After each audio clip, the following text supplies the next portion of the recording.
ಬಾಣಲಿಗೆ ಚಮಚ ತುಪ್ಪ ಹಾಕ್ಕೊಂಡು ರವೆ ಹುರ್ಕೊಳ್ಳಿ ಚೆನ್ನಾಗಿ ಹುರ್ಕೊಂಡು ಚೆನ್ನಾಗಿ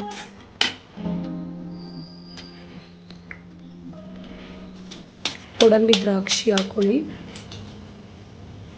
ಚೆನ್ನಾಗಿ ಫ್ರೈ ಮಾಡಿ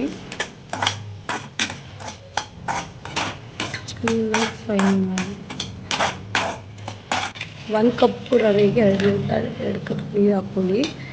ನಾನು ಕೇಸರಿ ದಳ ಹಾಕಿದ್ದೀನಿ ಕಲ್ಲರ್ಗೆ, ನೀವು ಮನೇಲಿ ಫುಡ್ ಕೇಸರಿ ಬಣ್ಣ ಹಾಕ್ಕೊಳ್ಳಿ. 1 ಕಪ್ ರವೆಗೆ 1 ಕಪ್ ಸಕ್ಕರೆ, 1 ಕಪ್ ಹಾಫ್ 1.5 ಕಪ್ ಸಕ್ಕರೆ ಆ್ಯಡ್ ಮಾಡ್ಕೊಳ್ಳಿ. ಸಕ್ಕರೆ ನೀರಲ್ಲಿ ಕರೆದ್ಮೇಲೆ ಹುರಿದಿಟ್ಕೊಂಡಿರೋ ರವೆನ ಹಾಕ್ಬಿಟ್ಟು ಸ್ವಲ್ಪ ಚೆನ್ನಾಗಿ ಬೇಯಿಸ್ಕೊಳ್ಳಿ. ಚೆನ್ನಾಗಿ ಸೋಟಲ್ಲಿ ಬೇಯಿಸ್ಕೊಂಡ್ರೆ